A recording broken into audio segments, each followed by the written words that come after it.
Hello everyone, welcome to জ্ঞান সিন্ধু। আজকে আমি সপ্তম শ্রেণীর গণিত প্রভা বইয়ের 11 নম্বর অধ্যায়ের পেজ নাম্বার 141 ডেসক্রাইব করব। আমার চ্যানেলে তোমরা প্রতিটা পেজের পর সলিউশন পেয়ে যাবে।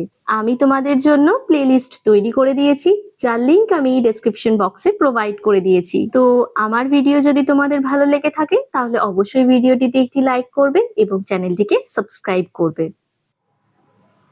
তো দেখো, আগের দিন আমি 140 নম্বর পেজ ডেসক্রাইব করে দিয়েছি।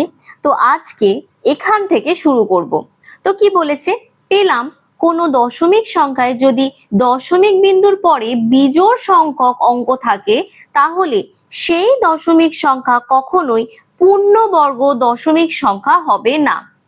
এটার মানে কি বলছে না, আগের দিন আমি তোমাদের বলেছিলাম যে কোনো সংখ্যার যদি বর্গ মানে যে কোনো দশমিক সংখ্যার যদি বর্গ নির্ণয় করা হয় প্রতি ক্ষেত্রে কিন্তু দশমিকের পর জোড় সংখ্যক সংখ্যা আমরা পাচ্ছি। মানে এই ক্ষেত্রে দশমিকের পর দেখো এই একটা দুটো, তাহলে এই দশমিকের পর দুটো ডিজিট পাচ্ছি, তাহলে জোড় সংখ্যক সংখ্যা আমরা পেলাম। পরেরটাতেই দেখো আবার দশমিকের পর দুটো ডিজিট পেয়েছি, এই যে এখানে। এর পরেরটাতে দেখো চারটে ডিজিট পেয়েছি, তারপরেরটাতেও চারটে পেয়েছি, তারপরেরটাতে ছটা পেয়েছি। প্রতি ক্ষেত্রে কিন্তু জোড় সংখ্যক সংখ্যা আমরা পেয়েছি। আমরা যে কোনো দশমিক সংখ্যাকে যদি বর্গ করেছি তবে, কোনো ক্ষেত্রে কিন্তু বিজোড় সংখ্যা পাইনি। সেই জন্যই এখানে বলেছে দশমিক বিন্দুর পরে বিজোড় সংখ্যক অঙ্ক থাকে। বিজোড় সংখ্যক অঙ্ক তো থাকার কথাই নয়, কারণ প্রতি ক্ষেত্রে আমরা জোড় সংখ্যক সংখ্যা পাচ্ছি। যদি বিজোড় সংখ্যক সংখ্যা থাকে তাহলে বলছে সেই দশমিক সংখ্যাটা কখনোই পূর্ণবর্গ সংখ্যা হবে না। ধরো এখানে আমি বলছি, ধরো রয়েছে 625। আমরা জানি 25 25 কি হয় না, 625 হয়। তাহলে 625 কে লিখলাম, তাহলে এটা 25-এর বর্গ হলো। কিন্তু এটাই যদি 6 2 5 আর এখানে দশমিকটা থাকতো মানে 0.625, এর কিন্তু বর্গমূল আমরা কখনোই বার করতে পারতাম না। এটার ক্ষেত্রে কিরকম হতো না 0.625 এই রকম হতো নাম্বারটা। এর বর্গমূল বার করা যেত। এর বর্গমূল কত হতো না 25 মানে 0.25, মানে 25-এর বর্গ এটা, এর বর্গমূল হচ্ছে এটা, সেরকম এর বর্গ বেরোতো এটা, আর এর বর্গমূল বেরোতো এটা। তো দশমিকের পর বিজোড় সংখ্যা কখনোই আমরা বর্গমূল করতে পারবো না।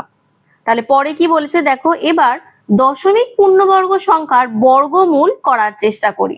মানে এখানে যে বর্গগুলো আমরা পেয়েছিলাম 0.81, এই যে আগের পাতাতে দেখলেই বুঝতে পারবে, এই যে এই 0.36 এই সংখ্যাগুলোর এখন বর্গমূল বার করা হচ্ছে। মানে আমাদের এটাকে ছোটতে কনভার্ট করতে হবে। তাহলে বর্গমূল মানে মাথার ওপর ঠিক এইরকম একটা বর্গমূলের সাইন দিতে হবে, যেটাকে বলা হয় রুট ওভার। তো কি হবে না 81-কে তোমরা করবে মানে 81 একে উৎপাদকে বিশ্লেষণ করবে। তাহলে আমি একটা করে দেখিয়ে দিচ্ছি। 3 2 এ 6, 3 7 এ 21, 3 9 এ 27, আর এখানে হচ্ছে 3 3 এ 9। তাহলে টোটাল বেরোচ্ছে 3 গুণ 3 গুণ 3 গুণ 3। তাহলে বর্গমূল করতে গেলে আমরা জানি যে দুটো ডিজিট থেকে আমরা একটা করে ডিজিট নেব। তাহলে এই দুটো 3 থেকে আমি একটা 3-কে তুলে নিলাম, এই যে লিখে নিলাম, আর এই দুটো 3 থেকে আমি আরেকটা 3-কে তুলে নিলাম, তাহলে এই 3। তাহলে 3 আর 3-এ কত হলো না 9 হলো। তো এটা যেটা বেরিয়েছে সেটা হচ্ছে 81 এর কিন্তু বর্গমূল বেরিয়েছে। এটা কিন্তু 0.81 এর বর্গমূল কিন্তু বেরোয়নি। এখন দেখো এই 0.81 এর মানে কি, এর মানে হচ্ছে ওপরে 81 আর নিচে কত 100, সেইটাই দেখো এখানে লিখেছে। এখন এই দুটোরই সেপারেটলি আমাকে বর্গমূল করতে হবে। ওপরটা দেখো 3 গুণ 3 গুণ 3 গুণ 3 বেরিয়েছে, যেটা আমি অলরেডি এইখানে তোমাদের করে দেখালাম। ঠিক সেই রকমই 100টাকে যদি তুমি ভাঙো তাহলে এটা তুমি পাচ্ছ 10 গুণ 10। তুমি ডাইরেক্টলি 10 গুণ 10ও লিখতে পারো, অথবা 10টাকে আবার ভেঙেছে 2 গুণ 5, আর এই 10টাকে ভাঙা হয়েছে 2 গুণ 5। তাহলে সেই ক্ষেত্রে 2 গুণ 5 আর 2 গুণ 5 পেয়েছি। এখন এখানে যদি তুমি পেয়ার তৈরি করো তাহলে এই 2 আর এই 2 থেকে একটা 2 কে তুমি নিয়ে নেবে, আর এই 5 আর এই 5 থেকে তুমি একটা 5 কে নিয়ে নেবে, এই যে এই 5টাকে। তাহলে 5 2 এ কত হচ্ছে? 10 হচ্ছে। আর ওপরে এই 3 আর এই 3 থেকে একটা 3 এইটাকে নেওয়া হলো, আর এই 3 আর এই 3 থেকে এখানে একটা 3 কে নেওয়া হলো। তাহলে ওপরে হলো কত? না 9, আর নিচেতে কত হলো? না 10। তাহলে এটা কত হলো? 9/10 হলো। সেটাকেই তুমি যদি ডেসিমেল বা দশমিকে প্রকাশ করে লেখো সেটা হবে 0.9। তাহলে দেখো এইখানে যদি 81 রয়েছে মানে 0.81, এর বর্গমূল হচ্ছে 0.9। তাহলে দশমিকের পর এখানে দুটো ডিজিট রয়েছে, এই একটা আর এই একটা, সেইটারই যখন আমরা বর্গমূল করলাম সেখানে দেখো দশমিকের পর একটা ডিজিট হয়ে গেল, তাই না? তাহলে সেটাই লিখেছে দেখো, যেহেতু পূর্ণবর্গ দশমিক সংখ্যা 0.81 এ দশমিকের পরে দুটি অঙ্ক আছে, তাই 0.81 এর বর্গমূলে দশমিকের ডান পাশে একটি অঙ্ক থাকবে। তাহলে দেখো আমরা একটি অঙ্ক পেয়েছি। তুমি যদি আগের পাতাতেও দেখো এখানে দশমিকের পর 6টা ডিজিট রয়েছে, তাহলে 6 এর হাফ কত? 3, তাই দেখো এখানে 3টে রয়েছে। এটাতে দেখো দশমিকের পর 4টে রয়েছে, তাহলে 4 এর হাফ কত? 2, তাহলে দেখো দুটো রয়েছে। প্রতি ক্ষেত্রে দেখো যেটাই 2 রয়েছে সেটাতে 1 করে বেরিয়েছে, যেটাতে 4 রয়েছে সেটাতে 2 করে বেরিয়েছে, যেটাতে 6 আছে সেটা 3 বেরিয়েছে, মানে প্রত্যেক ক্ষেত্রে কিন্তু অর্ধেক হয়ে গেছে। তাহলে এখন পরেরটা কি বলেছে দেখি। 14 নম্বরে, 14 নম্বরেও দেখো দশমিকের পর কিন্তু দুটো ডিজিট রয়েছে। আমাদের প্রথম কাজই হচ্ছে দশমিকের পর কটা ডিজিট বা কতগুলো অঙ্ক আছে দেখে নেওয়া। দুটো ডিজিট রয়েছে, তাহলে আমরা বর্গমূল নিয়ে যাওয়ার সাহসটা কিন্তু দেখিয়ে দেব। তাহলে 1.69 এর দশমিক বর্জিত অখণ্ড সংখ্যা, সেটা কত হচ্ছে? না দশমিকটাকে তুলে তোমাকে লিখে দিতে বলছে। তাহলে দশমিকটাকে যদি আমি বাদ দিয়ে দিই তাহলে সেই ক্ষেত্রে হচ্ছে 169। এখন 169 কে যদি তুমি ভাঙো সেই ক্ষেত্রে পাবে কত? না 13 গুণ 13 পাচ্ছ। তাহলে এর যদি বর্গমূল করো তুমি, মানে এইটার যদি বর্গমূল করো ঠিক এই রকম সাইন দিয়ে, তাহলে সেই ক্ষেত্রে দুটো 13 থেকে তুমি একটা 13 কে নিয়ে নেবে। তাহলে 169 এর বর্গমূল হয়ে গেল কত? না 13। আর এটাকেই যদি তুমি ভগ্নাংশে প্রকাশ করো, মানে 1.69, এটাকে যদি তুমি ভগ্নাংশে লেখো তাহলে সেই ক্ষেত্রে হবে 169, আর নিচেতে হবে দশমিকের পর যেহেতু দুটো ডিজিট রয়েছে তাই এখানে হবে 1-এর পিঠে দুটো শূন্য। তাহলে এইটুকুটার বর্গমূল করে লিখলাম 13। এই 100-র বর্গমূল করলে কত হবে? 10 গুণ 10 100 হয়, তাহলে সেই ক্ষেত্রে আমি একটা 10 কে লিখে নিতে পারবো। তাহলে এই ক্ষেত্রে কত হচ্ছে না ভগ্নাংশটাকে যদি আমি দশমিকে প্রকাশ করি তাহলে এটা হবে 1.3, কারণ দশমিকের পর একটা শূন্য, তাই পিছন দিক থেকে একটা ডিজিটের আগে আমি দশমিকটাকে বসিয়ে নিয়েছি। তাহলে এইখানে দেখো পাশে সেটাই করেছে, সেপারেটলি দুটোকে বর্গমূল করে নিয়েছে, মানে উৎপাদকে বিশ্লেষণ করে নিয়ে সেইখান থেকে একটা একটা করে বের করে নেওয়াটা কি বর্গমূল বলছে। তো প্রতি ক্ষেত্রে বর্গমূল করার পর 1.3 কিন্তু পেয়েছে। তাহলে বর্গমূল করতে গেলে আমাদের ডেফিনেটলি দেখে নিতে হবে যে দশমিকের পর জোড় সংখ্যক অঙ্ক আছে কিনা। এই ক্ষেত্রেও দেখো দশমিকের পর দুটো ডিজিট আছে ডান পাশে, তাহলে বর্গমূল করার পর যে অ্যান্সারটা পাবো দশমিকের পর কিন্তু আমার একটা সংখ্যা থাকবে যেটা কিনা 3 রয়েছে। তাহলে এখানেও লিখেছে যেহেতু পূর্ণবর্গ দশমিক সংখ্যা 1.69 এ দশমিকের পরে দুটি অঙ্ক আছে, যে 6 আর 9 দুটি অঙ্ক আছে, তাই এত এর বর্গমূলে দশমিকের ডান পাশে একটি অঙ্ক থাকবে যেটা হচ্ছে কি না 3। তাহলে এই ক্ষেত্রে এর বর্গমূল হচ্ছে 1.3। দেখো ক্লিয়ার হয়েছে কিনা।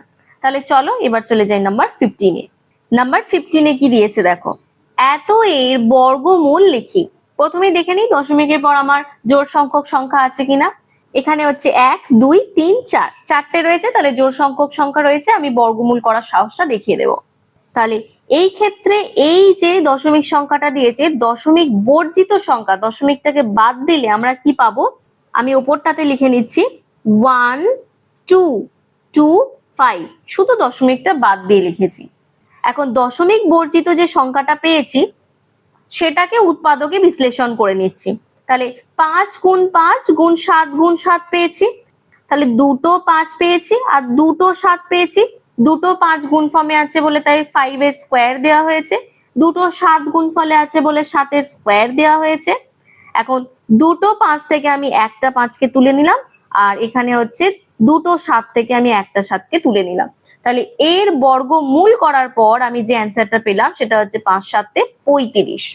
তাহলে এখানে দেখো কি লিখেছে, যেহেতু পূর্ণবর্গ দশমিক সংখ্যা এত এ দশমিকের পরে কতগুলো সংখ্যা আছে, দশমিকের পর 4টে সংখ্যা আছে, কারণ 1 2 3 4 4টে সংখ্যা আছে, তাই এর বর্গমূলে দশমিকের ডান পাশে কতগুলো সংখ্যা থাকা দরকার, 4 মানে 4 এর অর্ধেক, দুটো থাকার কথা, তাহলে দুটি অঙ্ক থাকবে।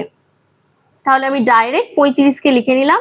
পিছন দিক থেকে দুটো ডিজিটের আগে কি না দশমিকটাকে বসিয়ে দেওয়া হয়েছে এইখানে। দেখো ক্লিয়ার হয়েছে কিনা। আমি ডান পাশের বক্সটা একটু জাস্ট বলে দিচ্ছি। তো ফার্স্টে এইটার দেখো বর্গমূল করেছে, দেখো এইটাকে উৎপাদকে বিশ্লেষণ করে এখানে লিখেছে আর এইটাকে উৎপাদকে বিশ্লেষণ করে এখানে লিখেছে। তাহলে এক্ষেত্রে তুমি দেখতেই পাচ্ছ দুটো শূন্য আর দুটো শূন্য, তাহলে এটার মানে হচ্ছে 100 গুণ 100। দেখো দুটো শূন্য আর দুটো শূন্য, এখানে দুটো শূন্য আর দুটো শূন্য, তাহলে 100 গুণ 100 থেকে আমরা এতটা বড় সংখ্যা পাচ্ছি। তার মানে দুটো 100 থেকে আমি একটা 100কে নিয়ে নেব, তাই দেখো 35-এর নিচে লেখা আছে 100। তুমি যদি ভেঙে ভেঙে করতে চাও তাহলে এইটাকে উৎপাদকে বিশ্লেষণ করে এইভাবে লিখবে। এখানে দুটো 5 থেকে একটা 5কে নিয়ে নিয়েছে, দুটো 7 থেকে একটা 7কে নিয়ে নিয়েছে, দুটো 2 থেকে দেখো একটা 2 নিয়েছে, দুটো 5 থেকে দেখো একটা 5 নিয়েছে, আবার দুটো 2 থেকে দেখো একটা 2 নিয়েছে, আর দুটো 5 থেকে একটা 5 নিয়েছে।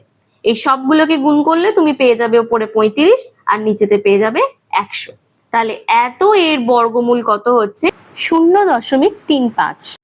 এই পেজটাতে বোঝানোর মধ্যে রয়েছে যে দশমিকের পর যদি জোড় সংখ্যক অঙ্ক থাকে তার বর্গমূল করার সাহস দেখাবো, আর জোড় সংখ্যক কতগুলো রয়েছে যদি 4খানা থাকে, মানে দশমিকের পর যদি 4টে ডিজিট থাকে, বর্গমূল করার পর যে অ্যান্সারটা আমরা পাবো সেখানে তার অর্ধেক অর্থাৎ দুটো ডিজিট থাকা দরকার, মানে দুটো ডিজিট থাকে।